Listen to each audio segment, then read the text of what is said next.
Oh, yeah! You know what time it is. That's right, it's time for the Eddie and Webby podcast! Yo, I'ma bust out some theme song action for you. Check it out. The Eddie and Webby Show is the place to be. They're talking about beer and pickleball and technology. So if you didn't know, now you know. 'Cause it's time for the Eddie and Webby Show. On today's episode, Eddie and Webby do a speed run of Super Mario Bros. 3. This is the Eddie and Webby podcast. Hi, I'm Pineapple Pete. I'm kind of like a carved pumpkin, except I'm a pineapple instead of a pumpkin. Oh, hey, how's it going? This is Webby, not Eddie. And I'm Eddie, and this is our 53rd podcast. Oh, yeah, episode number 53. That's right. This is not 52, not 54, Nope. but 53. Oh, yeah, that is correct. Webby, guess what? What? We're live. We are live on Facebook. We are live on YouTube, and we are live on Twitch. And the reason we're live is because this is meant to be interactive. So, as we bring on our special guest in a little bit, if you guys have questions, comments, you want to chat it up, just go ahead and throw them in there in Facebook, YouTube, or Twitch. Right, Webby? Yeah, that's correct. Just ask your comments. Say your comments, ask your questions, and we will ask them live on the air. That's right. Say your questions and ask your comments. That's right. Yes. We do have a special guest, and we are going to be bringing him on here very soon. One reminder, after the show, don't go anywhere. When we sign off of the Eddie and Webby podcast, we're going to be coming right back up with Dinking Around with Eddie and Webby, and there's a rumor out there that we have a new special intro for Dinking Around. Ooh. That's right. Nice. Yes, very excited about that. Guess what else, Webby? What's that? Today's show is sponsored by us. That's right. What? Yes, and we're talking about Eddie and Webby merch. You can get shirts. You can get phone cases. You can get leggings. I created leggings recently. They're the black with the pink Eddie and Webby logo. So if you want a pair of leggings, you can get those too. Webby, that shirt you're wearing there, is that from the Eddie and Webby store? Oh, you mean this shirt right here? I do. Check that out. That's nice. As a matter of fact, you can get your very own Pickleball for Life t-shirt pretty much just like this one. Very nice. And to do that, you go to eddieandwebby.com/store. And guess what? You can use coupon code PICKLE10 for 10% off your order. So definitely check out the store. It will really help us kind of meet the goals that Webby and I are looking for the future of this channel. Yep, that is correct. We actually already have a comment from Kenny Chow. He said, no flute speed run or it doesn't count. He's referring to our little intro portion where we talked about the speed run for Super Mario Bros. 3. And yeah, that would be tough without the flute. I don't know if I could do it without the flute. No, you always got to cheat. I don't think I've ever actually made it to World 8 without ever cheating in Super Mario Bros. 3. Right. So this is Video Games with Eddie and Webby. Just kidding. This is the Eddie and Webby podcast. And we have a special guest that we're going to be bringing to you. We got a couple things we want to talk about before we bring that guest on. And the first thing here, Webby, what's going on in Twitter? Ah, yes, Twitter. I almost forgot all about Twitter, but there's been so many comments on Twitter. It's just been blowing up like crazy. Today is no exception. And let's go ahead and read some of the comments that are on Twitter right now. Here's one from Pickleball Chica 420. I kind of hate Eddie for being able to train with Simone so much lately. JK, that's so awesome. I'm loving the videos. Yeah, it is awesome training with Simone, for sure. It is awesome. Yeah, I feel like I could have written that comment because I do kind of hate you sometimes because of how much you get to train with Simone. Not going to lie, but that is pretty awesome. The videos have been great, man. I've been enjoying them a lot. That's been awesome. Thank you, man. Appreciate it. Well, you've helped give feedback on a couple of them, so thank you. Yeah, keep up the great work. Let's do Thanks. another comment here on Twitter. Here's one from Bradley Pooper. Wow, talk about selling out. Eddie and Webby must have made bank for them to kiss up to Curtis from Paddle Tech so much on episode 52. Ooh. Oh, man. We didn't kiss up to him. I don't know about you, but I'm just a big fan of Paddle Tech, and I really enjoyed what he had I'm to a say. fan. I didn't think we kissed up to him, and I can rest assured we did not make bank. We're just fans. We wanted to have him on and talk about all the new exciting things going on with Paddle Tech. I mean, come on, Bradley Pooper. Yeah, Bradley. More like Bradley Loser. Yeah. All All right. Let's do one more Twitter comment here. Here's one from Pickleball Bunyan. Eddie and Webby.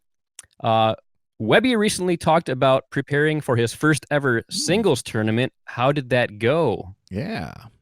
That is very true. I actually just had my first ever singles tournament last week, and I'm going to talk all about it, but not till later on Dinking Around with Eddie and Webby. So if you want to hear all about my first ever singles tournament, you're going to have to tune in to that. That's right. Definitely stick around for Dinking Around with Eddie and Webby. It's going to be great. You know what else is great? What's that? A little beef that we got going on in the pickleball podcast world. Oh, Would you agree with that? Yeah, I feel like we got to get kind of serious here for a moment. It's something that I've got to get off my chest. I'm sure you feel the same way, Eddie. It's no secret that we're both big fans of the No Smoked Pickleball Show with Lauren McLaughlin and Kyle Solenko, but they've kind of been running their mouths lately about us. That's right. And I feel like we have no choice but to address it. And I can't think of a better way to address that than just by playing a little video here. Here we go. I mean, did you guys ask some tough, hard-hitting questions? Do you need me to come on the show to ask the hard questions? Because I just know you're way too nice of a guy. We were trying to do a little Eddie and Webby versus the No Smoke Show challenge. However, Eddie decided to be a loser and not come to Michigan and play. I feel Then we have Webby's Webby is so, Webby. So I mean, if you have a paddle, you could be Webby. You know what I mean? Anybody. I mean, put a cardboard cutout on the court. Yo, we heard the No Smoke Pickleball Show talking smack about Eddie and Webby. Well, we've stayed quiet long enough. Listen up. Kyle Solenko and Lauren McLaughlin. They're the new kids on the block and they're starting something. Lauren and Kyle, they love running their mouths. Well, you got our attention, now we're ready to pounce. You say you're no smoke, more like a big joke. It's time somebody put you in your place, so let's go. Yeah, you've got no smoke, but you also have no fire. We've got custom paddles and Pickleball attire. We've got your hot takes and your minute reviews. But you started a battle that you're destined to lose. You've got a great show, but we detect some trouble. You argue all the time like an old married couple. You're trying real hard to be a multimedia pro, but technical issues are all you seem to know. Oh, hey, we're back. Okay. We're back. That's better. You say we're too nice and don't ask hard-hitting questions. How about you shut your mouth? That's a great suggestion. I heard you talking smack about my pickleball skills. Well, you better watch out, I'll make you head for the hills. At Think for Pink, I've got a secret weapon. Maggie Raminzi Chow is gonna teach you a lesson. We're Eddie and Webby, and we're here to stay. The ball's in your court now, so let's play. You guys are controversial, we've got nothing but class. Why don't you take your no smoke and blow it straight up your...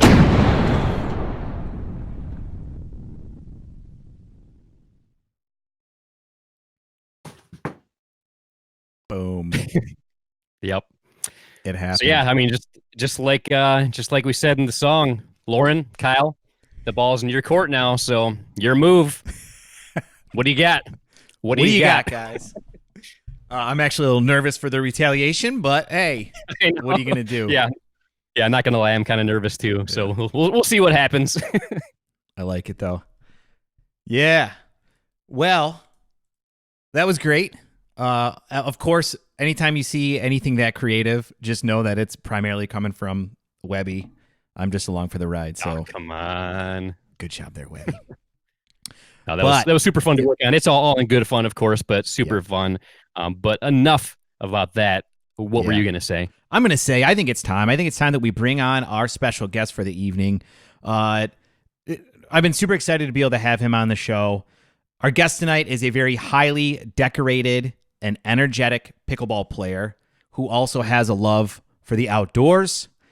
He is now recently sponsored by Vulcan.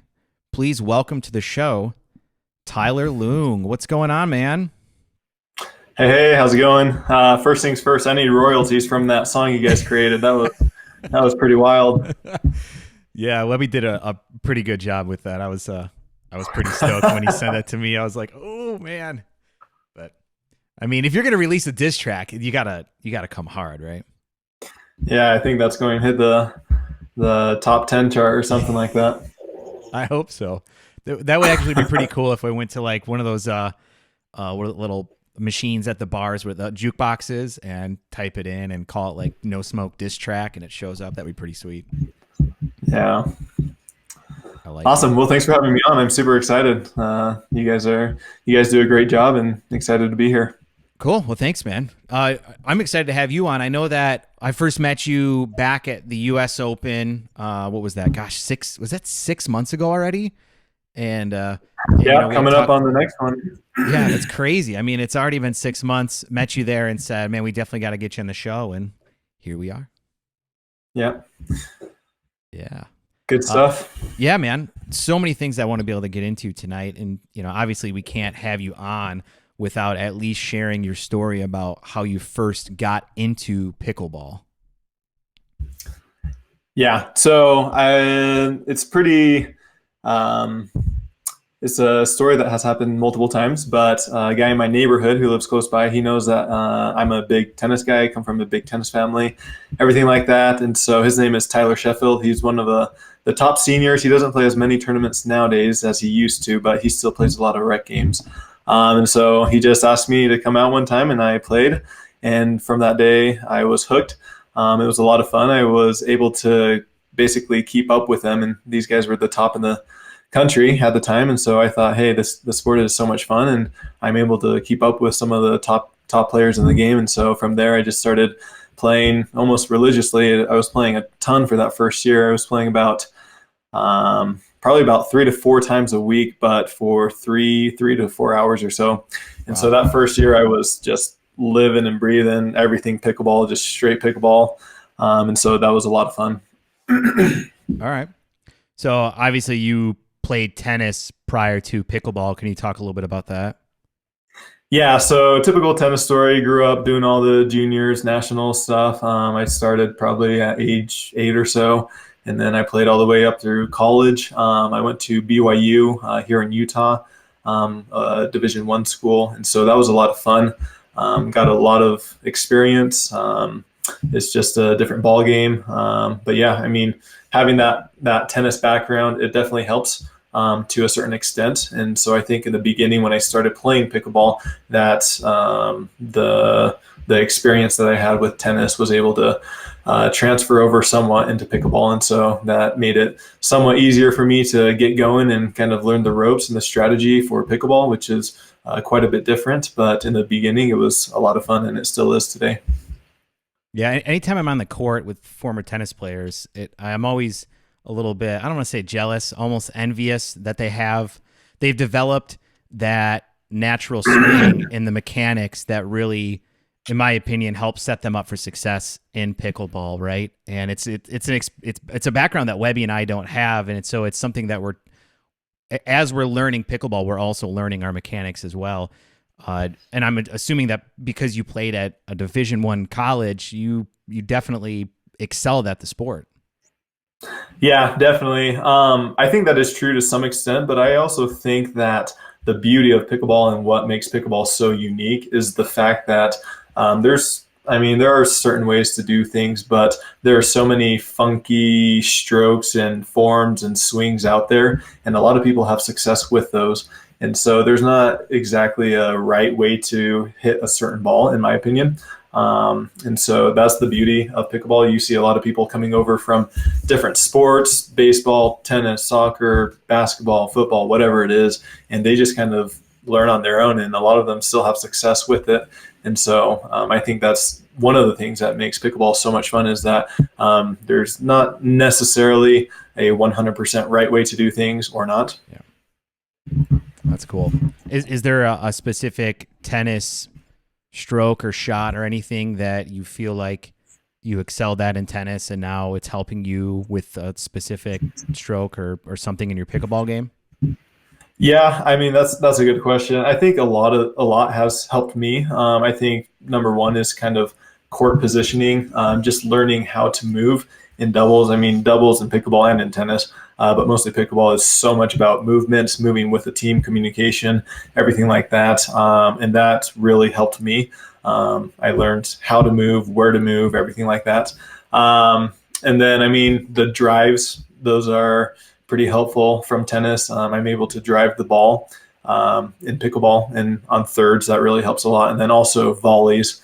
My tennis volleys seem to transfer over quite a bit, and I think that's helped a lot, especially with my reflexes and reaction time. That's helped a lot. Yeah, that's actually a question that I've always had for people that that played higher level tennis. Is it seems like when you're playing tennis, you have so much more time between when you have to hit the ball, right? Where in pickleball, you're talking about potentially fractions of a second before you have to have your paddle in place and ready. Was that a hard adjustment at first? For me, it wasn't. I mean, yeah, you have to practice, and I did a lot of practicing with it, and so that helped. But just the kind of motions and everything like that were somewhat similar. Obviously, it's more sped up in pickleball, and so I just had to learn that learning curve. But yeah, I mean, it was good. Just got to practice a lot. Do you have a certain drill or anything you do that helps with that, getting fast hands or speeding up that hand-eye coordination? Yeah, so they're pretty basic. I mean, they're nothing too intense or too technical. But really, I think I've done a couple of videos on this. I just like going straight up, one person up at the net, one person up at the net. So both of you guys are up at the net, and you basically are just going down the line. So straight down the line, and then also cross court, and then mixing it up. And then also one that I really like to do is getting somebody who hits the ball hard and having them basically try to hit me or just feed them really hard, and I just have to react to those balls, whether it be at my body, to my forehand or backhand. I'm just reacting just like that, and that seems to help quite a bit. Okay. You talked about playing tennis at BYU. Was that always like a dream of yours to be able to do that, or was it just kind of like, hey, when you were looking at colleges, that one seemed to make sense? Yeah, I mean, growing up, I did want to play. I want to play at a Division I, and then I was just talking to multiple schools as I was a senior in high school, and it just made the most sense for me to go to BYU. I enjoyed it. It was a lot of fun. But yeah, I mean, growing up, I was on the road a lot, similar to the pickleball scene where you travel for tournaments, everything like that. And so it's just kind of the next step after high school, just playing collegiate tennis. And so that was a lot of fun. I mean, it's different. You got to go out there, contact schools. Schools are contacting you. You got to weigh all the pros and cons, what you like, what you value, if it's school, if it's sports, if it's location, whatever it may be. But yeah, I mean, it's a big decision, but I'm happy with the one I made. And yes, I'm here now, and I'm grateful for that. All right. That's pretty cool. So how often do you play tennis now? Very rarely. I actually still coach a couple kids here and there. It's almost more for favors, just kind of getting out there. But maybe 1 to 2 times a month, if that. Okay. And that's during the summertime, the warm weather season. I don't do anything in the wintertime. So you're looking at maybe 5 to 10 times a year, if you can call that a lot. Okay. Is it like riding a bike though, where you just kind of pick right back up where you left off? For me, it is. I mean, I've done tennis for so long that for me, it's still there. I know for some people, if they don't play tennis or pickleball after a week or two, they kind of lose all their touch and their feel. But for me, for tennis at least, I feel like I'm able to kind of pick up where I left off. Okay. Nice. Hey, Webby. What up? I'm feeling a little thirsty. Are you thirsty? Yeah. As a matter of fact, I kind of cheated and already cracked open a beverage while you guys were talking, but I don't mind discussing what it is I'm drinking if you want. Yeah, why don't you go ahead and share with us what you're drinking this evening? Well, because Halloween is just around the corner, and this is an IPA that I absolutely love. I've actually already drank it a couple times on the show, but I love it so much. And because I'm in the Halloween spirit, I thought it would be a great time to drink what is called Zombie Dust from Three Floyds Brewing. Love and that check out beer. the artwork on this can. When I've had it in the past, it's been in bottle form. I'm loving this can. Yeah, that's pretty solid, man. Check that thing out. Wow, that's great. Yeah. Three Floyds, obviously, great brewery. Very good choice. I like it. Yes, it's definitely in my top three all-time favorite IPAs, no doubt. Yeah. Nice. I have something kind of special, and if you look at the bottle, it doesn't look very special. It looks like a very generic brown bottle. And the reason being is because this is one of the first beers I ever brewed 7-8 years ago. I don't even know how long it's been since I brewed this beer. It made it from Michigan all the way down to Florida. It's been sitting in my refrigerator. And actually, this beer, I was on another podcast that's about craft beer talking about it called Dr. Homebrew. And I have no idea if it aged well or what's going to happen. It's probably going to be oxidized like crazy. When I open it, it might explode, but I'm going to go ahead and give it a try. And if it's horrible, I have a backup. Nice. So let's go ahead and open it and let's see. Yeah, I'm very interested to see how this goes. Okay, that's a good sign. Usually if it gets infected, it would start foaming like crazy, but check that out. It looks just like an Oktoberfest. Oh, nice. Yeah. That's very nice looking. Oh, there's very little carbonation left in here, though, so we are about to find out. All right. Oh, my God, that is delicious. Oh, really? Oh, my. Yeah, it's definitely lost a little carbonation. As you can see, it's flat, but the flavor is incredible. Well, I am glad with how that turned out, so... Oh, look at this. We've got a Simone Jarjim tuning in. She said, just so talented. I'm assuming she's talking about me. Thank you, Simone. But she also left a message on YouTube that I got to bring up here. And I'm not a huge fan of this one, but she said, how worried are you now that Eddie is so much better than you, Webby? Come on. He's not that much better than me. So he beat me 5 times in a row. Who cares? That means nothing. I love it. Nothing. Listen, I feel like I can take on the world when I have Simone on my side. I love it. Thank you, Simone. That's great.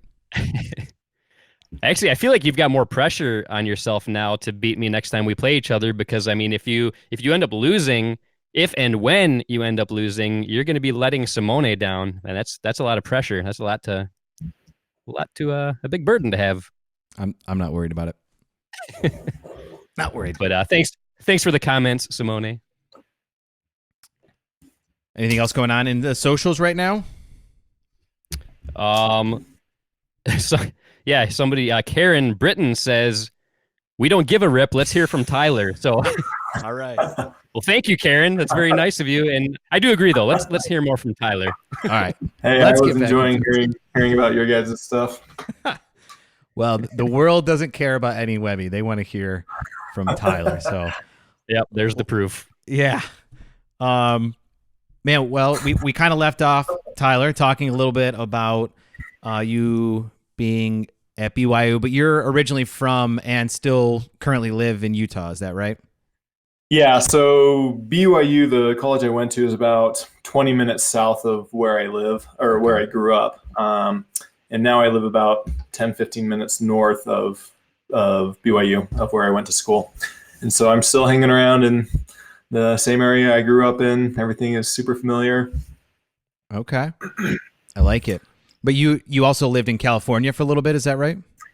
I was born there. Okay. My wife gets mad at me when I tell people that I'm from there because I was so young. But I lived there for a couple of years and then moved here to Utah shortly after. Okay. Is your wife from here as well? From there as well? No, so she's from Ohio, but she kind of traveled or lived in multiple different places. So she's from Ohio, but she actually lived overseas for a little bit. And yeah, just kind of traveled around. Okay. And her name's Brittany, right? Yes, Brittany. How did you meet Brittany? Through a friend. I mean, yeah. So it's kind of a long story, but I was dating her roommate, and that's how we met. As I was dating her roommate, and so yeah, just kind of went from there. Okay, nice. You guys have been married for a few years now, right? Yep. All right. Cool. And where do you typically spend most of your time playing pickleball by you? So I used to go a lot. There's quite a few people. Pickleball's huge here in Utah. There's so many courts everywhere. All the parks, they have almost at least 6 courts or more. So there's a lot of people who have private courts at their house. And so I used to kind of specifically play at people's courts at their backyard. But now I've been going more to public places. It's in American Fork City. And if you're aware of that, it's about 10, 15 minutes away from me. They have 6 courts. I go there quite a bit. It's fun. They have good lights. It's always busy there. It's crazy. I mean, if you go at the popular times every single day, there's a wait time. It's wild. It's great for pickleball, but it's just crazy. I mean, you're wanting to play, but all the courts are taken, and they have 6 to 10 courts, and all those courts are taken, and so they just need to keep building more and more. Do you think that's going to happen in your area? They're going to keep on meeting the demand? Yeah. Yep, I think so. I mean, there was not even a facility, a city that put in 16 courts about 20 minutes south of where I live, and that was just the city. They did it with baseball fields, soccer fields, tennis courts, everything like that. And I think the cities here in Utah really see the vision, see how popular it's getting. And so almost every city with their new courts or new parks that they're putting in at least 4, normally 6 to 8 pickleball courts. Okay. So one of the things I've heard is that the higher level you get, the harder it is to be able to find people to play with and train with and whatnot. Is that true? Is that something you experience? I think it is true, but not to boast or anything, but I really feel blessed and grateful to be here in Utah. As I just said, the pickleball scene here in Utah is awesome. There's a ton of players from all different ranges. There are a lot of 5.0s. They might be a little bit lower, but in the rec games, it's still super competitive. Oftentimes we'll put $1 on the game or a snack or a lunch or something like that to spice things up. But yeah, I mean, it's not that difficult to find games with people. Almost every other day, there's people shooting out threads, trying to get games going, and normally they happen. So yeah, it's pretty awesome. For singles, for me, it's a little bit more difficult to get some quality training, but for doubles, it's there. I like it. That's cool. Yeah, I was gonna say, like, how it seems like in the singles world, you have like your top 10 men's single players, and then you have everybody else, right? It's like it's got to be hard to be able to find the level of competition that you get at these national tournaments. Is that fair to say? Yes, definitely. For singles, I actually kind of do quite a bit more drilling for singles than I do for doubles. And then also singles for me, at least, is very physical. And so I need to work on, or I do work on more of my cardio, and I'll spend more time at the gym when I'm training for singles. Just because, I mean, as everybody watches and sees, I mean, singles is death. I mean, you're literally just doing suicides or ladders on the court, and they call it singles. So yeah, it is crazy. I mean, singles is definitely a totally different game. Obviously, I feel like, one of the reasons that you are as successful as you are is because you're a pretty athletic guy. How much of your singles game is that athleticism, and how much of it is, court sense, strategy, the ability to be able to hit the ball where you want it? Like, if you had to break that down, what would that look like? Oh boy, I don't know. Maybe you probably wouldn't like this answer, but maybe 50-50. I don't know. You definitely have to have strategy. You definitely have to have court awareness, but you got to be able to make those shots. When you're playing against those top few guys, your shots have to be on, or else you won't win any points. The difficult thing with singles too is it happens to everybody. People will get hot, they get cold. When people are on, they're literally hitting the lines, getting it past the people at the net. And if they're not, then they're missing. And so it's kind of a roller coaster up and down. So yeah, just trying to stay on the upside rather than the downside. A lot of target practicing for singles. Just staying in shape. For me, that's probably the biggest thing, is just staying in shape, because it's so difficult to train for these tournaments, especially when they're in humid conditions. I come from a very dry area. And so when you put me in Florida, Georgia, Texas, whatever, that humidity really gets to you, and it's kind of difficult to combat. But yeah, just staying in shape. That's the biggest thing for me, is working on my cardio, especially. Nice. That's cool. Webby, what's going on with social media? Yeah, we actually got a really good question here from George. He says, what are the tells you get from your opponents in regards to Ernie's that you recommend us working on observing? So like, what do you see? Like, is there something that you can, like, any kind of advice you can give us to where like you can kind of tell when a good time to do an Ernie is? Because I would definitely love to know that. What's an Ernie? What are the telltale signs of like when you should do an Ernie? I'm just kidding. Yeah, that's a good question. You probably won't like this answer as well, but a lot of it just somewhat comes natural. I just get a feeling or something like that. A lot of it is the paddle. If you're looking at the paddle, you can kind of tell which direction they're going. And then also, if you're hitting to the same spot, if let's say I'm dinking down the line and I've gone once or twice and the guy keeps going with me down the line, then I might give it a shot, just because they don't seem to be mixing it up. But the biggest thing I look for is body language and body positioning. All right. Now, what about the lob Ernie? Do you know much about the lob Ernie? The lob Ernie. I'm guessing that's where you go for the Ernie and then you end up lobbing it. Is that correct? Well, that sounds about right. You're gonna want to stay tuned to the Eddie and Webby YouTube channel, because we've got a very special video coming out in the very near future that's gonna break it all down for everybody. So, all right, I might be learning a thing or two. That's right. Well, thanks for the comment, George, and everybody. Make sure you keep those comments coming. Nice. One of the things that I was hoping to talk to you about too is, keeping yourself physically fit outside of just drilling pickleball and playing pickleball, I think is important, to play at the top level like you're at. Can you talk a little bit about what that's like? How much of your time are you spending doing different, exercises or things like that? And what do you like to focus on? Yeah, so I like to focus on functional training, not necessarily just 100% pure weightlifting or anything like that. I like to do stuff in motion as if you were actually doing it in real life. Functional training, I really like to focus on my core, and then stuff that helps with kind of agility, so quick stuff, explosiveness, so just right off the line, stuff like that.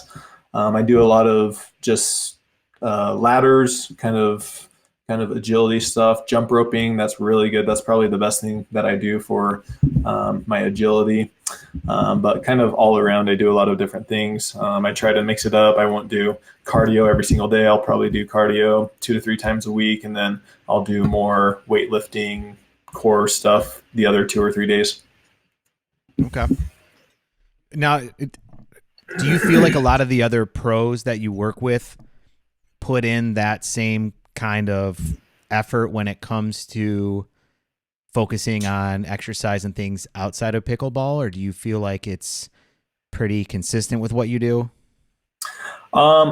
I think it's trending that way. I think there's still obviously quite a few people who don't do it, but as the sport grows and more money becomes involved and just the popularity of it increases, I think more people are starting to do that because they realize that, hey, if you want to be at the top, if you want to compete at the top and compete with the best, then you've got to be in the best shape that you can be in.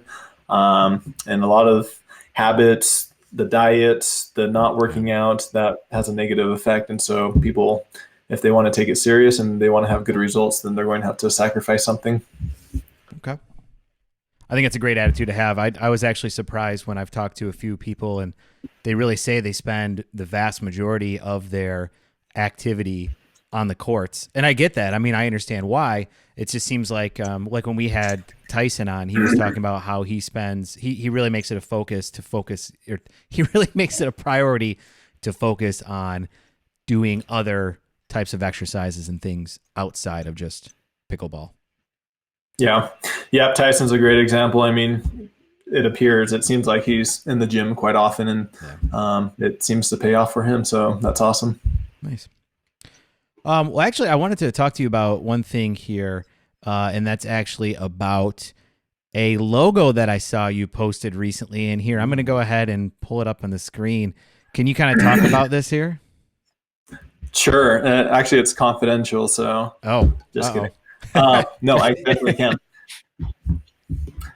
So this is a logo. I've been wanting to do one for quite a while, and I was kind of stuck, just kind of going through literally probably 50 to 100 different types, designs, everything like that. And most of them were just kind of my initials. And I see a lot of people who just do their names, their initials and stuff like that. And I kind of wanted to separate myself from that. And my last name is Chinese. My dad is from Hong Kong. And my last name is Loong, and it means dragon in Chinese. And so I wanted to incorporate something with that. And so this is what my friend came up with, and I really like it. I think it's awesome, and it kind of goes with my heritage, my last name. And so a lot of people don't realize exactly what it is, but it is a dragon, and it means Loong in Chinese. So that's kind of where it came from. Nice. That's pretty badass, man. I got to say, to know that your last name is Dragon, I like that. Yeah. Nice. Webby, sounds like there's some action on social media going on here. Yeah, we're actually getting quite a bit of action right now. Here's one from Kenny Chow, and he says, what are the top 3 reasons why you and Alex mesh as partners? Ooh, only 3. I can only say 3. She's the best in the game. I'm not sure. We get along really well. We talk on and off the court. I think communication is a huge part of the game. Our styles just are really compatible to one another. She kind of lets me do my own thing. She does her own thing, and we seem to do a really good job at that. I'm lefty, she's righty, and so we're able to stack, keeping both of our forehands in the middle, which is a huge advantage. So let's see, those top 3 things, I would probably say communication is one. We talk on and off the court. I mean, we text quite frequently. I don't know what's frequently, but maybe a couple times a month. And then just her talent and my talent, we seem to be very compatible that way. And then let's see, one more to be a top 3. I don't know. You guys have any suggestions for a third one? No. She's got like awesome a pre-workout routine or something like that. She's got a visor. I mean, that visor. There you go. There we go. That's exactly what I look for in a partner too, is a good visor. I mean, that's like that's top. That's number 1 right there in my book. Yeah. I don't know. She's awesome. We get along really good. At least I think we do. I mean, she might secretly hate me, but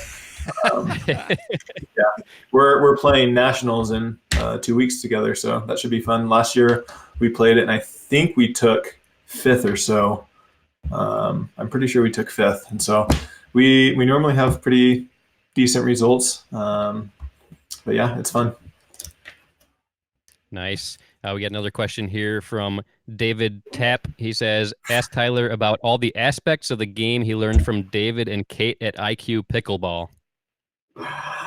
Oh, I'm still working on my PhD. They have an awesome program, and it's tough to get a PhD from those guys, but I'm working on it.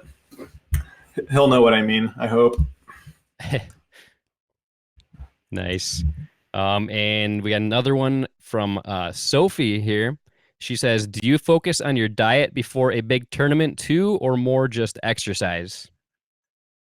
I would like to say both. I think more so would be exercise. I say this all the time. I mean, my wife can testify to this, but I've probably said I'm going to get off carbonation for the next 2 weeks, and the next day I'm drinking some. And so the diet thing is a little bit harder for me to follow through with, but the exercise I'm pretty diligent with. I ramp it up, especially before a tournament. 4 to 5 days at least a week for 1 or 2 hours. And so yeah, definitely exercise, but I have the thoughts and intent on the exercise, or on the diet. On the diet. What's your guilty pleasures? You brought up carbonation. Is there a certain beverage that you like? Oh, just whatever. Sprite, Coke, root beer. All right. Whatever. What else? Are you a sweets guy? Are you a salty guy? Like what's your thing? Dude, I'm probably all the above. I really like sweet stuff. I mean, oftentimes I go to the store and I'll just get straight sugar, like bags of it. And then I also really like salty stuff, and then also hot stuff like jalapenos or spicy stuff as well. I kind of like it all.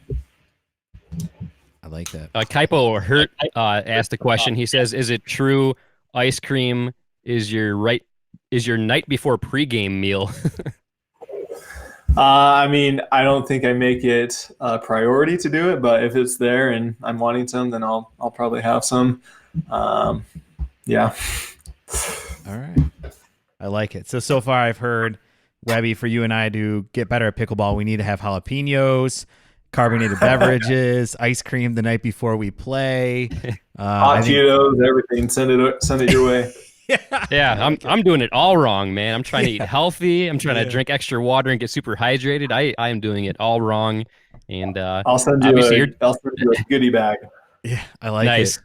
I keep trying to convince Tyler's Webby. doing something right, and we're doing something wrong when we play together. So yeah, I am slowly starting to dial that back, though. I am making it a priority, so we'll see how that goes. But exercising is definitely big. Cardio and working out, and then also followed by dieting, being more conscious about what I take and eating the meals I should be. Oftentimes I would skip breakfast or skip lunch or whatever, and I'm trying to stay up to date with that, at least something small. Nice. That's good. It's important. The older I get, the more I realize the better I feel when I eat better is so important. You know, it's like for whatever sure you put in your body. Yeah, it's just I'll take a trip to Michigan and eat like crap for 3 days and just feel awful. And then I'll come back to Florida and I'll feel so much better once I get back into my regular eating habits. But man, it can mess with you.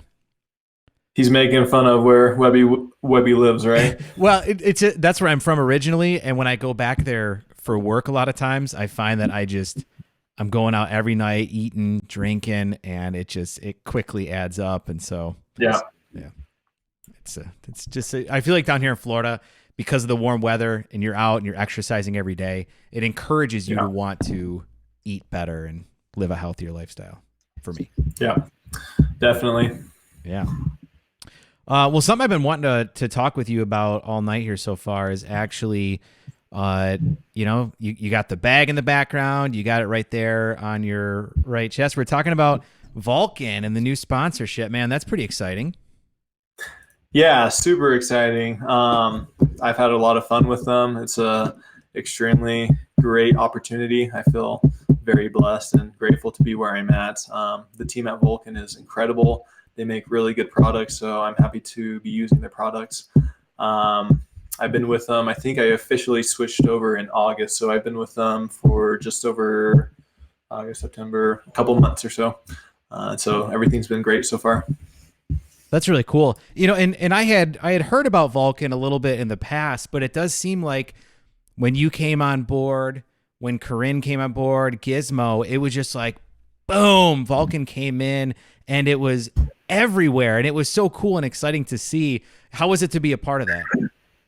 Yeah, I mean, as you said, it's super awesome. It's super energetic. Whenever you go to these tournaments, it's almost like a cult. They all kind of follow each other around. They're out there supporting each other. And so it's really fun to be a part of. They're really going in on this 100%. They're pretty much in every category: paddles, bags, accessories, everything like that. The only category that they are not in is the balls as of right now. That could be coming out in the future. But right now they're in pretty much everything except for the ball market. And they just do really awesome stuff. And it's a lot of fun to be with them. That's cool. Yeah, I saw a lot of the pictures that you guys posted or whatnot of some of the photo shoots. And it looks like obviously they're a pretty fun, chill type of company. Is that fair to say? Oh, it's definitely fair to say. Yeah. Yeah, I mean, that's kind of what attracted me to them in the first place. Just really easygoing, really fun. They're passionate about the game. They literally love the game. They actually put in 4 pickleball courts at their office space, and so they'll go out there during the daytime. I don't know how they get any work done, especially this time of the year, Right. just because they have 4 courts there, state of the art. They have lights, and it's free to the public. And so if you're ever in Arkansas, Hot Springs, Arkansas, you're welcome to drop in and get some games in, everything like that. But yeah, I mean, they're in 100%. They're a lot of fun. They take care of the customers, and they have great products. I love it. Webby, we're going to have to add that to our list of destinations, is to go to Hot Springs. Yes. Yeah. I love it, man. So I just saw a picture posted very recently, actually, that I'm going to pull up here. And I got to say, when I saw this, I was like, that's pretty awesome.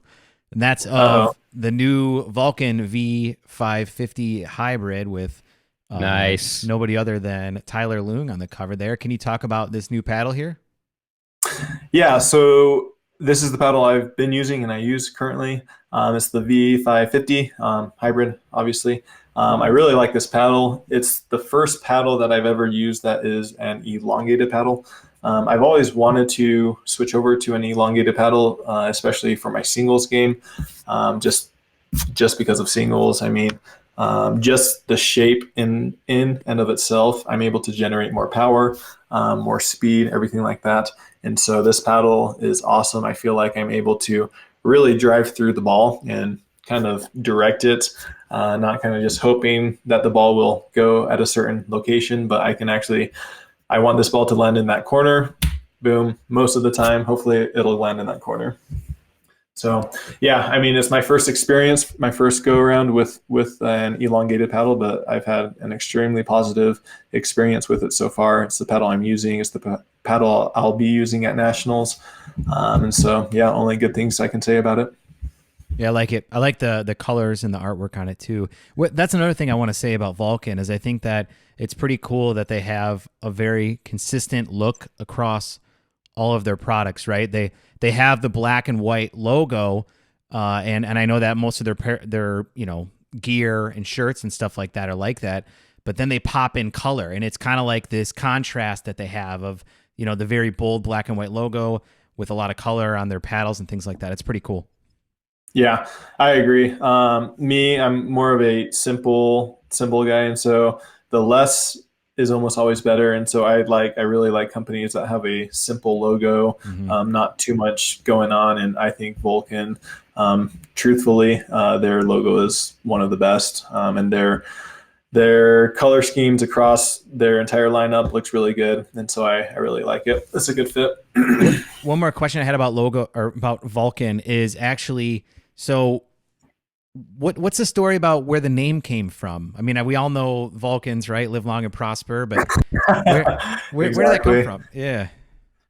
So I don't know exactly where it came from. So Vulcan is actually, so their history, I'm not too familiar with it, but they are a baseball and a softball supplier, manufacturer. And so they do a lot of the baseball grips and accessories and stuff like that. And so they were actually doing tennis grips and I think baseball grips, softball grips, and they came out with Vulcan in 2015. And then recently, I think in 2018, or so is when they released their pickleball side. All right. So yeah, their baseball, everything like that has been around since at least 2015. And then they released their pickleball side in 2018. Nice. So they're fairly new, but they're really going for it all in. Yeah, we're seeing them everywhere, which is great. Yeah, very nice. And going back to the elongated paddle in the picture that we were looking at, I just recently did my very first ever singles tournament, and I'm starting to like the elongated paddles in regards to when I do singles. So I think I'm going to start trying different paddles. I'd like to get my hands on one of those and give it a try, because I definitely prefer the longer paddle when I do singles. Just that little extra bit of paddle I think makes a big difference. So I never thought I would get into singles tournaments, but with the one I just did recently, I think I'm kind of hooked. I think I'm going to start doing singles more frequently. So I want to try some different elongated paddles and see what I like best. And I will gladly give that one a try for sure. Yeah, definitely. My personal opinion, this could be totally wrong, but my personal opinion is I think a lot of the paddle manufacturers, they're starting to trend towards that elongated style. You're starting to see a lot more of these companies come out with more of a elongated style. It might not necessarily be 100% elongated, but it's starting to be a little bit skinnier, a little bit longer. Yeah, I do feel like I'm starting to see that too. And to be honest, when it comes to like when I do doubles, I still prefer like the more like the standard, I guess you would say, shape paddle. Sure. But when I do singles, I definitely I'm leaning towards the elongated paddle for singles specifically. Sure. I mean, maybe eventually I'll start to like the elongated for doubles too, but for now I still prefer the standard shape for doubles. But yeah, I definitely see the value of the elongated. We do have a comment here, another from Kaipo Hurt, and he says, "Do you think Utah is in the top 3 states for quality of players/play?" Good question. That's a good question. My personal opinion, and of course I'm biased, but I would say yes. Florida is obviously really good. California is good. I think Arizona is pretty good as well. But the amount of lower 5.0 players that Utah has, and just kind of all around players, to me is awesome. I mean, I'm able to get some really quality rec games in. When I'm practicing, I mean, I'm not going out there and just destroying everybody. Most of the games are really competitive, and so it makes it a lot of fun. That's cool. So, I don't know. I haven't lived anywhere else. And so I know there's areas around the country that have a lot of top players, but I would say the overall play in Utah would be in the top 3. It is crazy how there's different pockets across America where you have like these little groups, and it's like, man, there's some great talent in that area. So this is kind of going off topic, but I believe there's been one professional tour, pickleball tour, and that was created by John Gulo up in Brigham City. And then there is another professional tour coming about next year called the PPA, and that's being started by another group here in Utah. And so Utah has been great. They're really promoting pickleball. And so that just kind of goes to show you, in my opinion, how serious Utah is with pickleball. That's cool. I think we got to come to Utah, Webby, and check out their pickleball too. All these destinations that are being added to our travel list. You'd get some good rec play for sure. I like it. So we're talking about, different areas throughout the country, and I know that you seem to love the outdoors and you love to travel. Is that right? Yeah, I enjoy doing that. Where are some of your favorite places that you've traveled? And it doesn't even have to be for pickleball, just personally. Like, where's some of the best places you've gone to? Yeah, so I mean, a lot of the places are really fun, and it's really fun to just kind of be there and kind of take in all the atmosphere, everything like that. This year, recently, me and my wife went to Greece. That was a lot of fun. That was my first time over in that area. And so that was really something else, going to those different islands. That was really cool to see. I've been out to Europe a little bit. That's fun. I just got back from Hawaii a couple days ago. Hawaii has my heart. We've gone out there multiple times, and for some reason, we just don't ever get sick of it. We enjoy going there as much as we can. So Hawaii is obviously in the top 3 or so. But yeah, Europe is awesome as well. Nice, man. What about traveling for pickleball? Like, where are some of the favorite places that you've gone for pickleball tournaments, or not even tournaments? Just go to play or do a clinic or anything like that. Yeah, California is great. I mean, the weather there is awesome. I don't like the humidity, and so going to Florida during the U.S. Open is kind of tough, just the humidity, everything like that. But I enjoy Florida. Florida is really cool. I think I'm going there this December, so hopefully it won't be as humid. If you could help any with that, that would be nice. I'll do what I can. Yeah, if it's humid, I'll blame you. But yeah, California is great. I went to Canada last year in 2018, and that was a lot of fun. That was my first time in Canada. It's just extremely pretty, really outdoorsy, lots of trees, lakes, everything like that. So that was a lot of fun. All right. I see you also went to a concert recently to see the Jonas Brothers, huh? How was that? The Jonas Brothers. I dressed up as one of them. So, That's no, growing up, I can't remember which one it was. Maybe Joe. Some people, I'm not going to say everyone, but some people said I looked like one of them. I can't remember who. I think it was Joe. And so, yeah, we went there. It was fun. It was cool. A lot of 10-year-olds, 12-year-olds, girls screaming their hearts out. That was crazy, but it was a lot of fun. I bet you you have some popular songs. Yeah. Do you go to concerts a lot, or was that just kind of a one-off? I used to go to them quite often, maybe, I don't know, 4 to 6, 7 or so a year. But as I'm getting older, I really like the concerts where you have a seat to sit down. I kind of hate just standing around, waiting for the openers to finish, changing sets, everything like that. And so if it's a really good one or someone I'm really wanting to see, then I'll get a ticket. But if not, then normally I don't. You sound like such an old man right now. I know. Yeah. Don't ask me what time I go to bed and wake up. I guarantee that I am right there with you, because I'm a 5:15 every morning guy, even on the weekends. So I'm asleep by 10 p.m. pretty much every night. I used to wake up extremely early, like 4 to 5 or so, but ever since the sun started coming up later in the mornings, I've been sleeping in a little bit longer. I'm still waking up early, but it has been a little bit longer, so that's nice. Till like what, 6:05? Is that? Yeah, around there, 6 to 7. Yeah, I like it. That's so funny that sleeping in is 6. I mean, God, I remember when I was in my early 20s, on Saturdays I could sleep till 1. Yeah. Crazy. Yeah, my wife, she likes to sleep in a lot, like on the weekends.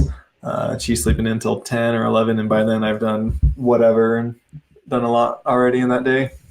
Yeah, I feel like I do my best work in the morning, and I can get my day set up, and I can get it planned, and I can be strategic about it. When I wake up late, I feel like I'm just constantly running behind and chasing my tail the whole day. Yeah, definitely. I like it. Man, we sound so old right now. Let's move on to something that doesn't make us sound like a couple old guys here. Yeah. Let's actually, this is going to make you sound a little old, but you actually recently just had a pretty nasty injury, huh? Yes. Yep. At TOC. So in August, middle of August. And that happened during your match, right? Yep. So it was in the back draw. I had 1, 2, or 3 in the front, and then I lost. And then I had 1 or 2 or so in the back. And then I was in a match. And I think, if I recall correctly, I was up 8 to 7 in the match. And then I lost that point, and it was 8-all. But basically, I got pulled off the court really wide, and they hit behind me. And so I was going to get it, And since I run so fast, my feet kind of tripped over each other, and I just twisted it and landed on it, and instantly it inflamed. It got so much bigger. And I remember looking down, and where my ankle kind of goes into the shoe, like where there's the cutout for, I don't know, your ankle to go in, I guess, it was just overfilling that. Like you could completely see it over off the side of the shoe, and it was just massive. I couldn't put any pressure, any weight on it. Everyone was telling me to go to the ER. I did not want to go. Anyways, I ended up going and got an x-ray, and nothing was broken, they said. And so that was good. But yeah, I was out for about 5 weeks or so. I was able to walk on it probably 3 to 4 weeks after that. I had crutches, everything like that. But yeah, I mean, I'm still not even quite 100%. I'm probably about 90% or so.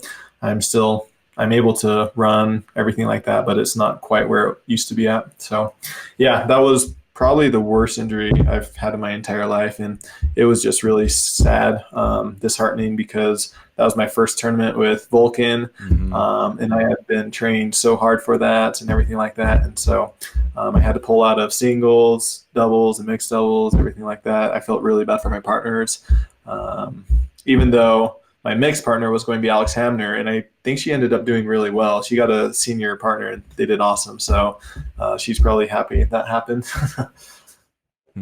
Well, I got to tell you, man, when I heard about that, I was like, gosh, that must be rough.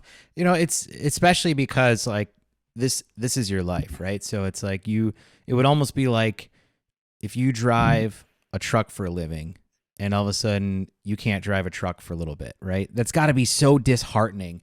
And so to have an injury like that, when you first had it, how long did the doctors say, like, you're going to be out, you're going to be off your legs for a while? Yeah, so the doctor, probably about the same timeline. He thought maybe a little bit longer. I'm guessing, if I recall right, he said probably 6 to 8 weeks or so.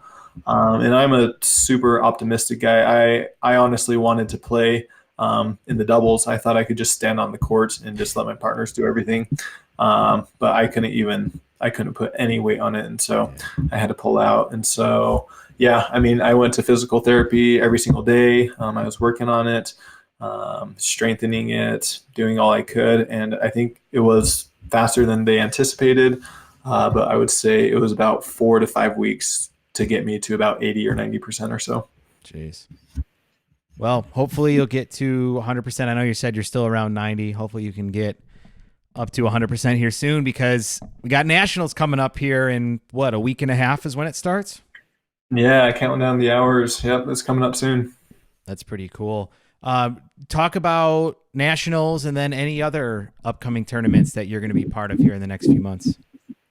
Yeah, so I mean, nationals is it starts, I believe, on November 3rd, and it goes till the 10th. I'll be there the entire time, so I think it's probably the longest tournament, that or the U.S. Open. So I'll be there quite a while. Just being there is a lot of fun. If I wasn't even playing in it, it would be a tournament that I would want to go and just spectate, just because of the layout of the facility, the weather, the things to do there, everything. It's truly world class. But yeah, I'm excited. I'm playing with Matt Goebel, who's an awesome doubles partner, and then also Alex Hamner, as we talked about. And then I'm doing singles, so it should be fun. Hopefully we can do well and take home gold. I like it, man. Yeah, that's one of the venues that I haven't been to yet that I want to. I definitely want to check out Indian Wells. Another place that Webby and I need to add to our list of destinations. So. Oh, absolutely. I feel like that list is pretty long. I know. One conversation with Tyler, and now we got to hit up the whole West Coast, it sounds like. Right. Yeah. All right. So after nationals, you got anything coming up? Pretty quick after that. Right after nationals, I kind of don't. I'm kind of having just a rest period, if you can call it that. Then we got the World Championship at the end of December, which should be a fun time. And then, truth be told, I'm still figuring out my entire 2020 schedule. It's just crazy. I'm sure you guys are aware of this, but there are so many tournaments that are coming out, and they all have okay prize money. And so it's just trying to figure out which ones you want to go to, everything like that. The ones I'm really looking forward to are the PPA, that new tour that's coming out. That should be really fun. They have secured, I believe, eight tournaments, and they'll all have at least $50,000 worth of prize money, if not more. And then there will be 3 of those that will have over $100,000 worth of prize money. And so I'm excited for that. I think the Midwest, they all have quite a bit of prize money. It's just trying to figure out exactly which ones to play in. Because if you wanted to, you could play in a tournament every single week and be on the road, and that's quite a bit. So, yeah, I always wondered, like, how far in advance do you or pros kind of look at your schedule? I mean, obviously, I'm sure you know the 4 or 5 that you really want to do a year out. You know, Nationals, U.S. Open, Beer City Open, which obviously is one of the top tournaments in my opinion. But like how far out, you know, you said like you're still trying to plan out 2020. Are you typically at like a rolling 90 days, 120 days? What does that look like? Yeah, so for me, it's about a year or so. I mean, as you said, all the main tournaments, you'll have partners for those. And then it's like these smaller ones or these newer ones that are coming about. Then you just have to figure out those. But yeah, I mean, it's tough planning for all these tournaments. I mean, you got to get flights, hotels, cars, food, lodging, everything like that. And so it's kind of a pain to do all the travel logistics, but it comes with the game, and I love playing this game. It's a lot of fun, and so it's something you got to do. Well, that's awesome, man. Obviously, people love to watch you play as well. I know that, you know, seeing you out there playing singles, it just blows my mind. Your athletic ability is top notch. Obviously, your doubles game is solid, so we appreciate it. And you know, I'm sure that you do it for the love of the sport, but I'm sure you also do it because you want to put on a good show. Is that fair to say? Sure. Yeah, definitely. Nice. Webby, anything going on in the socials there? So mainly what I wanted to bring up, you mentioned people that love watching Tyler play. If you love watching Tyler play, I highly recommend checking out his YouTube channel because he posts a lot of the games that he plays on there. So a lot of great action from Tyler there. But one thing I want to point out specifically is a video that you have on there called The Greatest Paddle Throw Ever. And man, I have watched that thing so many times. It cracks me up every time I watch it. Do you want to break down what's on there? We can't actually play it because of the music used in it, because we'll probably get flagged because of copyright issues. But do you want to talk about what goes on in that video? Because everybody must check that video out. Yeah, so I was playing against a great friend of mine, Jeff Warnick, and he was with Michelle Esquivel, and then I was with Alex Hamner. And this was actually last year, almost a year ago to this date, because it was at Nationals. And it was just an extremely competitive match. It might be the most competitive and tense match that I've ever been a part of, at least for mixed doubles. And yeah, I think we lost the first game after being up quite a bit. And then we bounced back and we got that second game. And then it was a very tight third game. And I think, if I recall right, I think we were down maybe 10-6 or 10-7, something like that. And long story short, we ended up coming back. The last point for us to win it was a very emotional, intense, quick point, or a lot of quick reactions, volley, volley, volley, volley. And then we ended up coming away with that point. And the male on the other team, he was furious, I believe, and he turned around and he just tomahawked his paddle, and it went sailing multiple courts away. And it was just something to see. You had to be there in the moment. I think there was somebody who was filming like the entire match, or at least half of the match. And the emotions in that were just so high. I'm not exactly sure why, but it was a very, very tense match. But we're great friends with those people. Talk to them now, all love. But yeah, it was a fun match. I'm really happy we got that. Yeah, that was funny. I've never seen a paddle fly that far in my life, so Definitely. Yeah, Definitely and the video doesn't do it justice. I mean, I looked at the video and you're like, oh, that's it. But being there in person was awesome. It was something else. That's great. Well, Yeah, you have a YouTube channel.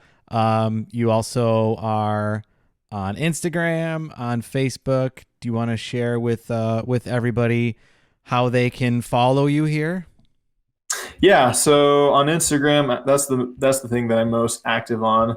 I post a lot of random stuff or just more day-to-day activities, but my handle is just Tyler at Tyler.Loong, Loong. Search it, and I am the only Tyler Loong out there in the world, so it's really nice. It makes it really nice when I'm coming up with usernames or anything like that. Don't have to worry about doing the 1, 2, 3, 4, 5, 6 after my name or anything like that. All right. So, yeah, that's a lot of fun. I do camps and clinics and stuff like that, and I normally post to my Instagram. So if anybody is curious about that, that is where I normally post and put that information out there. Nice. Well, everybody out there, go ahead and follow Tyler. Webby and I should both be follow getting him, so. hundreds of followers now since I'm on your guys' podcast, right? Thousands, millions. Thousands. Yeah. At least millions. Yeah. After, like, as soon as this ends, you'll definitely have at least 1 million new notifications about new subscribers, no doubt. Yeah. Guaranteed. I'm going to have to turn off my notifications or alerts. You might want to shut those off now because it's going to come flooding in there. That's awesome. Tyler, this has been a lot of fun, man. Seriously, we really appreciate you coming on. Is there anything else that you would like to be able to talk about or share with everybody out there? No, just keep playing pickleball, having fun, growing the sport. I personally think that next year will kind of be the breakout year for pickleball. As everybody has seen, it's been growing very steadily, everything like that the past few years. But next year is kind of the first year that we have quite a few tournaments, probably over 15 to 20 that have a minimum of $25,000 worth of prize money. I remember when I first got started, everyone was just playing for fun. There was a couple tournaments here and there that offered a couple $1,000s, whatever, cash prize. But next year there are multiple tournaments that are offering a pretty good payout.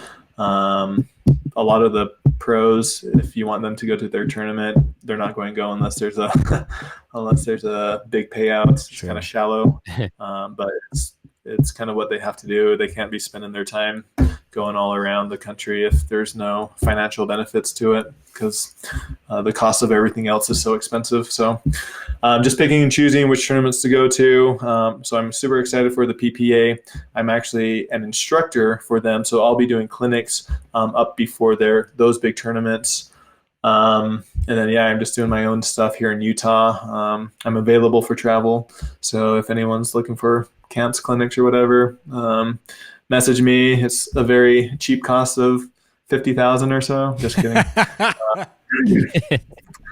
I'm super excited. I'm really happy with life right now. I really like my sponsors, Vulcan. They do a phenomenal job with everything. Great products. I enjoy playing the sport.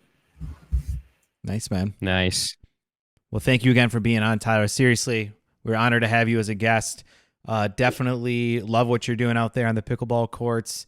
I think it's awesome that you're teamed up with Vulcan now. I'm excited to see where that goes, and just keep crushing it, man. Awesome. Well, hopefully maybe both you guys could get into singles or something like that, and we could do a little round robin or do some practice games, get some tips from you guys. Yeah, that'd be awesome. I would love to give you some coaching sometime. That'd be awesome.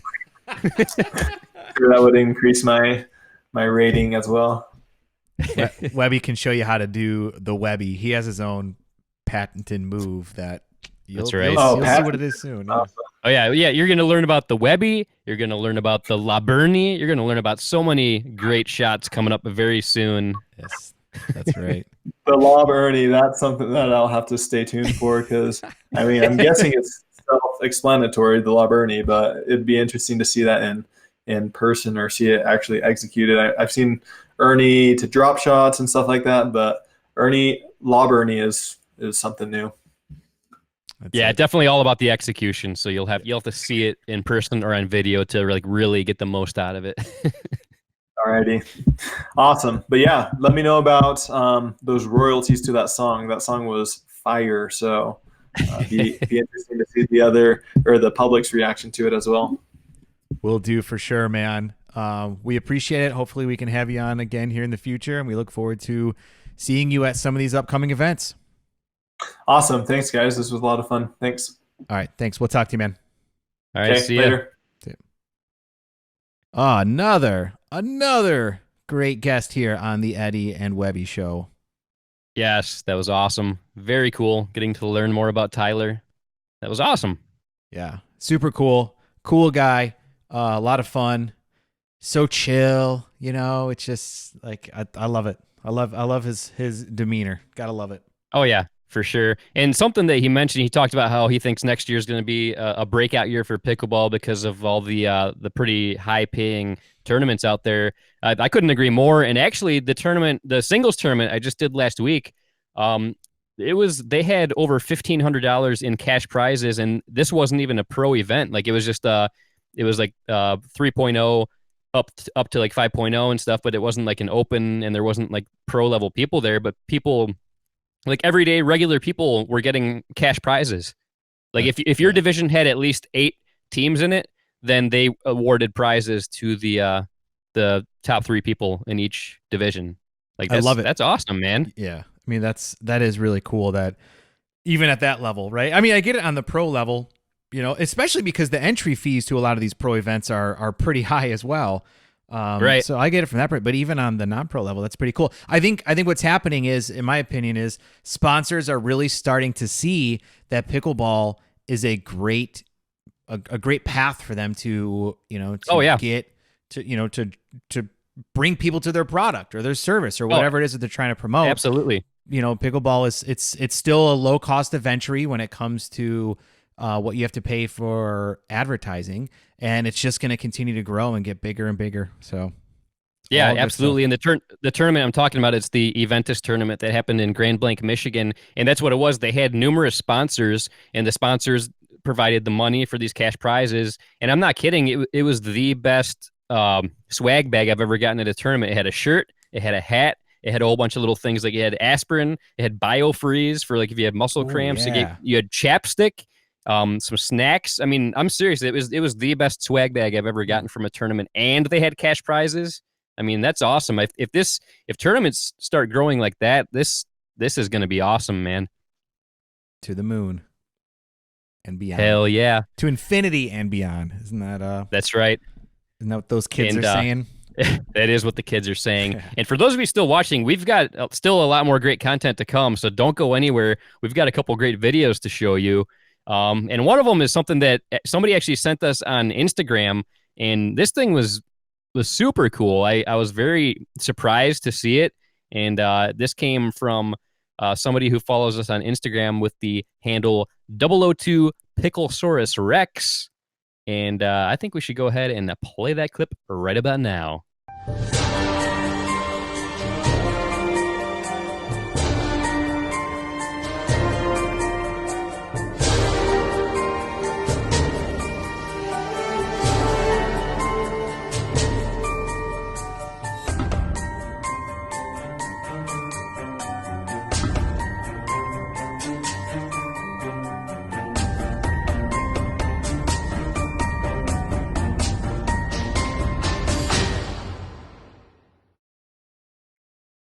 How cool is that? Yeah, I mean, she's obviously unbelievably talented to be able to pull that off. Yeah, so it was a cookie, and she decorated it, and there was a spot-on interpretation of our logo, and that was from, like I said, 002 Picklesaurus Rex on Instagram. Her name is Brenda Walton, super talented, and can't thank you enough for making that. That was so cool. That made my day when I saw that. I mean, that was so cool to see. Absolutely. Yeah, super awesome. Unbelievably talented. Like that was cool. Oh, for sure. Yeah. Something else I want to bring up. There was a pretty big announcement made about a week or two ago, and that is involving a good friend of ours, Steve Peranto. He is actually being inducted into the Pickleball Hall of Fame this year. Isn't that awesome? Yeah. When I saw that, I was like, I actually thought he was in the Hall of Fame, to be honest with you. So when I heard that, I was like, yeah, it makes total sense. Of course. Right. Yeah, I know his father is in the Hall of Fame because his father created the very first ever composite paddle. So that right there changed the game of pickleball forever. But now Steve is following in his father's footsteps. He is also going to be inducted into the Hall of Fame. Very well deserved. Steve is a great friend of the show, a great ambassador for the sport, has been for over 40 years, if not more. I mean, and when he was on our show, like he just blew us away with how talented he was, how knowledgeable he was. It was still to this day, like one of my highlights in the history of Eddie and Webby podcasting was having Steve on the show. So I couldn't be happier for Steve being inducted. So congratulations, Steve. Yes. That was a great episode. He definitely loves this sport and has done a lot for it. So, oh yeah, good. Absolutely. You want to know what else is good? What else is good? Getting pickleball training. Yes, getting pickleball training is very good. You've been getting a lot of pickleball training lately from somebody. Some of you might have heard of her. Her name is Simone Jardim. So that is awesome that you've had that experience. And over the summer, at the beginning of the summer, I finally got my first ever one-on-one training with somebody that is a great trainer, a great pro level player, and his name is Daniel J Howard. And what I would like to do now is show part 1 of a series that we're going to be showing. So pretty much for the next at least 3 or 4 episodes, we're going to have a new installment of my training with DJ Howard. And right now I would like to present part 1. Oh, hey, how's it going? I'm pretty excited because today, for the first time ever, I'm going to get some high-level pickleball coaching. And that is thanks to this man right here. Ladies and gentlemen, say hello to the one and only Daniel J Howard Pickleball. How's it going, man? Great. Thanks for agreeing to meet up with me here. Sure thing. So how long have you been doing pickleball coaching? About 4 years. Nice. Yep. I actually have one primary goal in mind at this point in time, and that is to finally defeat Eddie in the next Eddie versus Webby match. And I think with a little bit of coaching, that'll give me just that little nudge that I need to finally do it. The past 3 matches have been extremely close. Eddie just barely squeaked by with a victory. So I'm pretty confident with the help I'm going to get from DJ that I'm finally going to be able to prove that I am the better man on the pickleball court. So you ready to get started? Absolutely. I'm happy to help. Nice. Let's do this. All right.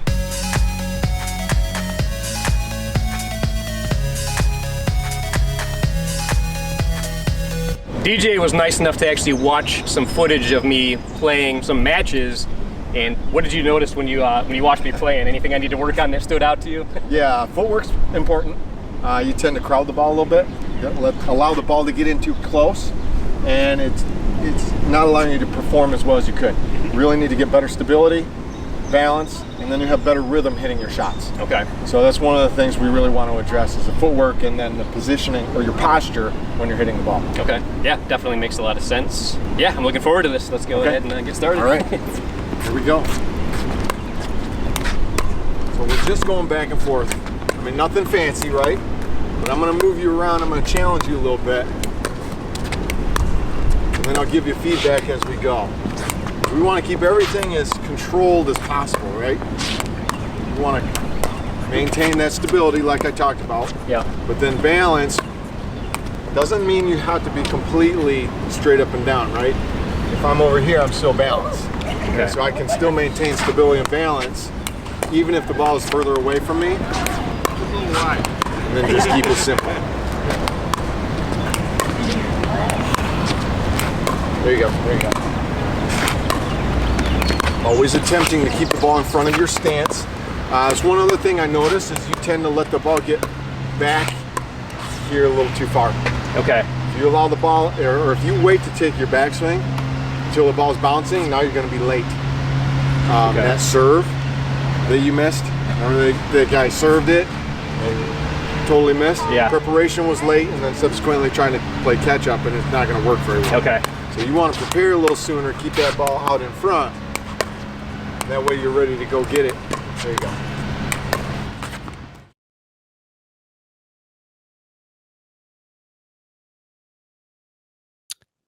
Oh yeah, thanks again, DJ. That was some great tips that he gave us. There's a lot more to come from that training session. That was my first and only one-on-one training I've ever had so far, and I really can't say enough about how valuable doing that is. So anybody that ever gets a chance to do that, you gotta do it because it's awesome. 100%. Learn from the best. Yes. That's what I like to say. Yep. Oh, nice, man. God, this has been an awesome episode so far. There's actually one other thing that I really wanted to be able to bring up. Well, first of all, going back to that video, Webby, I should have talked about this. Like, isn't part of this so that other people out there might be able to learn as well from the training that you're getting? Oh, for sure. Because if I'm not good. I'm not that good of a player. So if I can get better through training, then I feel like that could help others get better as well. I mean, I'm definitely a lot better now than I was a year ago. No doubt about it. But I do feel like any kind of training like that could be beneficial to anybody. So, feel free to leave feedback if there's ever any certain types of drills or any other kind of training that you want to see. I'm planning on doing some more training with DJ over the winter because he doesn't live too far away from me. He's in Lansing. I'm in Detroit. So it's a little bit of a hike, but not too bad. I could easily do a day trip.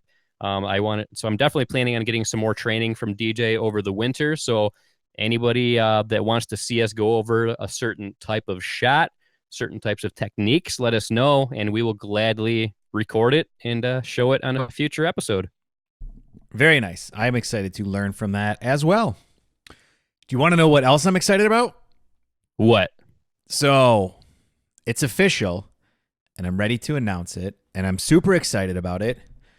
But I am going to be live streaming the World Pickleball Championships at the end of December and working with a team of commentators and bringing you some amazing pickleball coming up here from Pickleplex at the end of December in Punta Gorda, Florida for the World Pickleball Championships. Isn't that pretty awesome?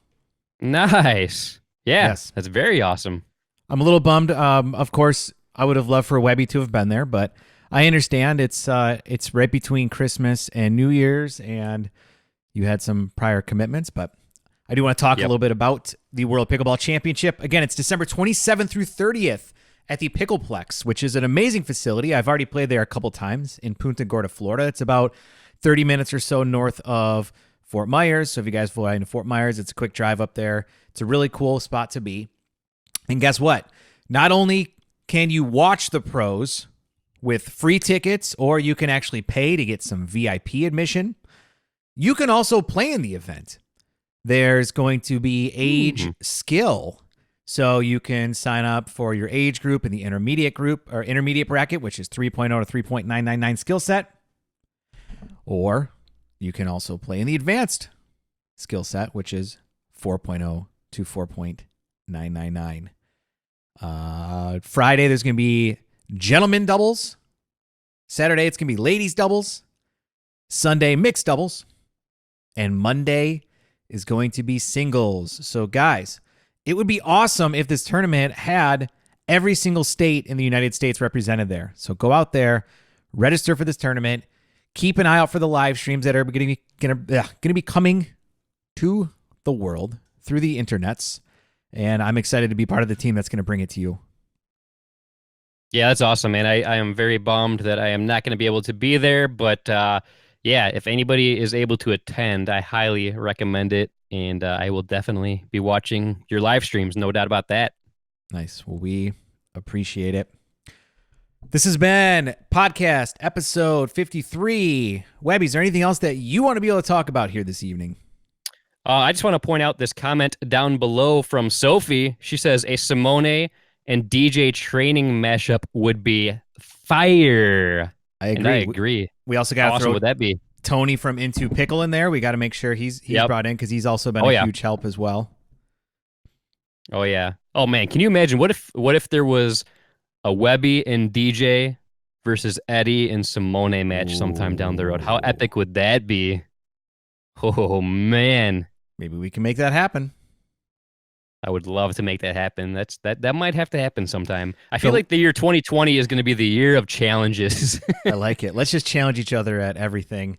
But keep in mind, the one time that Simone and I played together, we won 11-8. So, that's pretty good. Who'd you play against? We played against Ricky and Derek. Oh man. Ricky and Derek are pretty tough too. They're world renowned. They are. They're known across the world. So that was good times. I agree with Sophie though. That'd be fun to put something together. So thank you for that suggestion. Yeah, absolutely. For sure. Yes.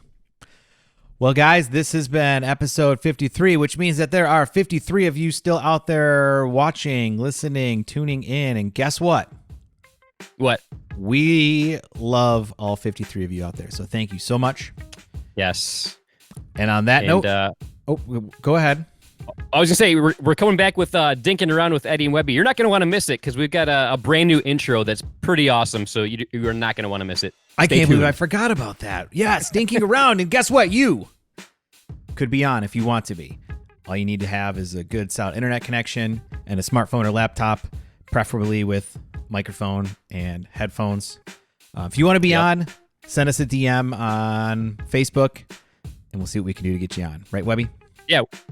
Seriously, we're not kidding you. Like anybody watching right now, send us a direct message. If you want to connect with us live and video chat with us on the air for Dinking Around, you can do it. It's as easy as that. That's right. And on that note, I'm Eddie. And until next time, this is Webby, not Eddie, signing off. See ya.